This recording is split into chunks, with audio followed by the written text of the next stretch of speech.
Good morning সবাইকে, সুপ্রভাত। শ্রীময়ীর আরও একটি নতুন ব্লগে সবাইকে অনেক অনেক স্বাগত।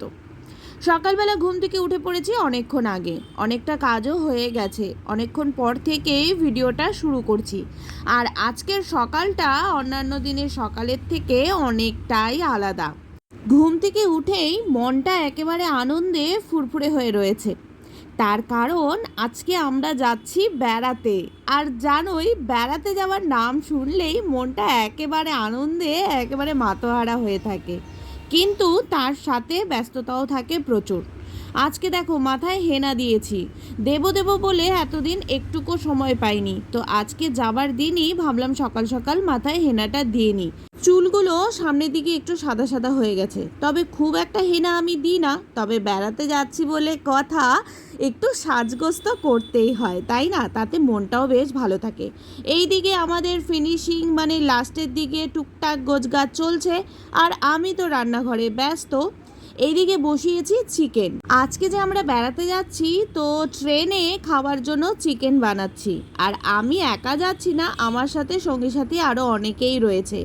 আমি নিয়ে যাচ্ছি চিকেন, আর আমার বৌদিও যাচ্ছে, সে নিয়ে যাবে ফ্রাইড রাইস। সকাল থেকে চরম ব্যস্ততা, এইদিকে রান্না বান্না, এইদিকে টুকটাক গোছগাছ তো থাকেই, আরও সংসারের টুকিটাকি গোছগাছ করে তারপরে না বেরোনো। আর এইদিকে দুপুরের খাওয়া দাওয়ার মধ্যে হচ্ছে তেল চচ্চড়ি রয়েছে, কয়েকটা মাছ ভাজা। ভেবেছিলাম একটু মাছের ঝোল করব, তবে গতকালের মাছের তরকারি অনেকটাই রয়ে গেছে, তো থাকে, সেই জন্য আজকে আর মাছের ঝোল করলাম না। আর আমার না মাছের ঝোল খেতেও খুব একটা ভালো লাগে না, মাছ ভাজাটাই বেশি ভালো লাগে। আর যেটুকু কালকের তরকারি রয়েছে সেটা দিয়ে মেয়ে আর মেয়ের বাবার ঠিকঠাক হয়ে যাবে। তাড়াহুড়ো করে রান্নাবান্না করতে গিয়ে এদিকে তো আমার রান্নাঘর পুরো অগোছালো হয়ে গেছে। এগুলোকে সব গুছিয়ে ঠিকঠাক করে জায়গার জিনিস জায়গায় রেখে তারপরে না বেরোনো।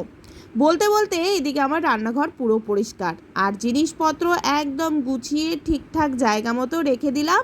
রান্নাঘরের কাজ আজকের মতো আমাদের কমপ্লিট। এবার স্নান আর খাওয়া দাওয়া। তাহলে চলো, কয়েকদিনের জন্য ছুটি পেলাম আমার এই রান্নাঘরের থেকে, আবার কয়েকদিন পর দেখা হবে। চলো, খাওয়া দাওয়া কমপ্লিট, ওই রান্নাঘরের সমস্ত কাজকর্ম কমপ্লিট। এবার শেষ ফিনিশিংয়ের গোছগাছ, যেগুলো নিব বলে ঠিক করেছি, যেগুলো নেওয়া বাকি সেগুলো ঠিকঠাক মতো নিয়ে নিলাম। আর সমস্ত কিছু আরেকবার চেক করে নিলাম। আমাদের প্যাকিং পুরোপুরি রেডি, সবারই হয়ে গেছে, শুধু আমারই টুকটাক কেনা মানে বাকি ছিল আর কি। তো চলো, এবার আমার পুরো কমপ্লিট হলো, এবার একটু নিশ্চিন্ত হলাম। এখনও হাতে অনেকটা সময় বাকি, প্রায় ঘন্টাখানেক। ট্রেন রয়েছে আমাদের সন্ধে 7:30টায়, বেরোতে হবে। ওই 6টার আগেই বেরোবো, 5 মিনিট আগে। তো এই হচ্ছে আমাদের লাগেজপত্র পুরোপুরি রেডি। এটা হচ্ছে আমার কর্তামশাইয়ের ট্রলি, তার জিনিসপত্র রয়েছে এখানে। তিনি তো গোছগাছ করে এসি চালিয়ে নিশ্চিন্তে ঘুমোচ্ছে। উনি ঘুমাচ্ছে, ঘুমোক, আমার আর ঘুমিয়ে কাজ নেই। এবার আমি হাতে সময় থাকতে চটপট করে রেডি হয়ে নিই, আবার মেয়েও রেডি হবে। তো হয়ে গেছি আমরা রেডি ফাইনালি। এখন আমরা বেরোবো, 5:45 বাজে। টোটো এখনই আসবে, এখনও আসেনি। ওই যে আমার মেয়ে রেডি, লাগেজপত্র বাইরে চলে গেছে, একটাই বাকি, আর সব বাইরে চলে গেছে। চলো যাই, এবার স্টেশনে গিয়ে দেখা করছি। তার আগে একটু যাব আমার বাড়িতে, আমাদের বাড়ি হয়ে যাব, মানে আমার বাবার বাড়ি হয়ে তারপরে যাব। তো চলো, এই হচ্ছে আজকে আমার আউটফিট। বাই বাই, চলো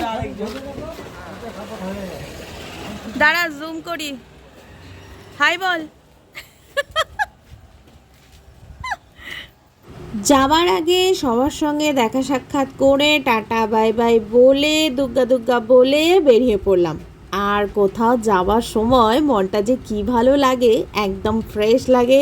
কত কি চিন্তা ভাবনা, কত কি পরিকল্পনা ঘুরতে যাওয়ার সময়, তাই না?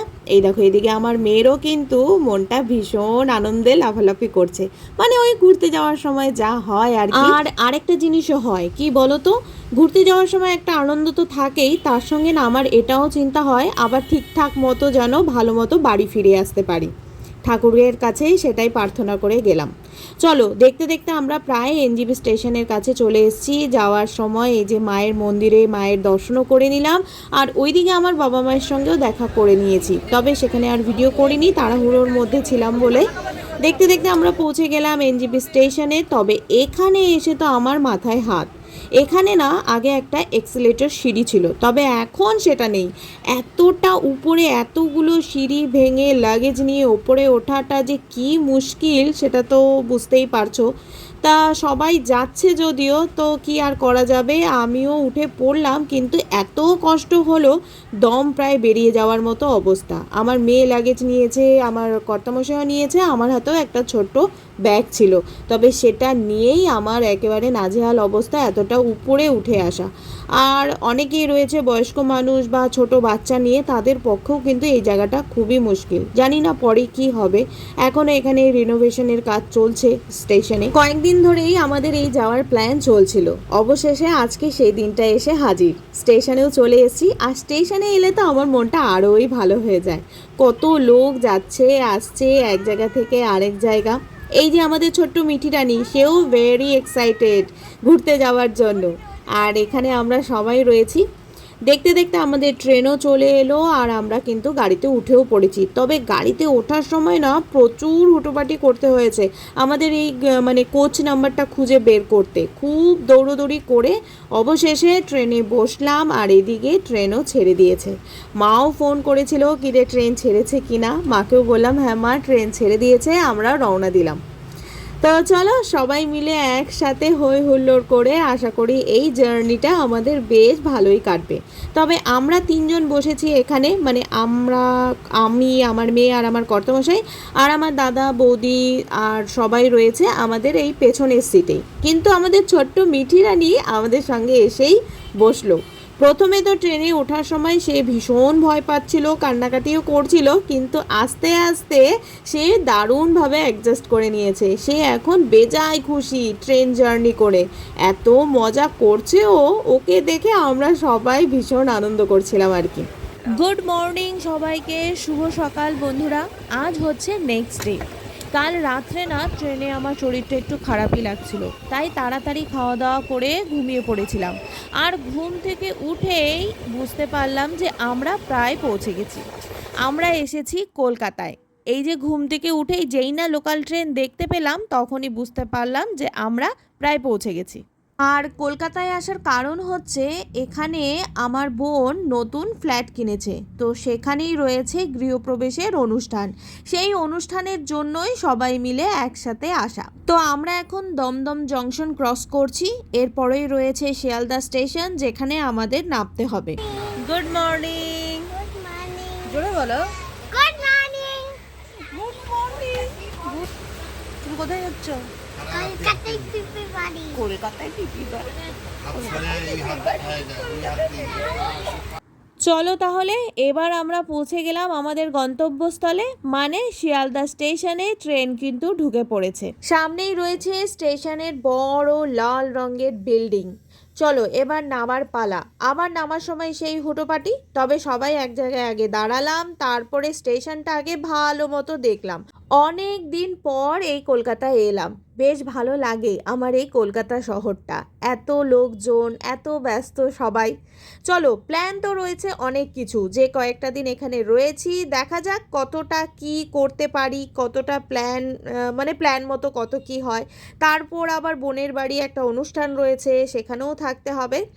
চলো এবার কিছুক্ষণ বাইরে দাঁড়াতে হবে, কারণ ট্যাক্সি বুক করতে হবে, তারপরে যাব বোনের বাড়ি।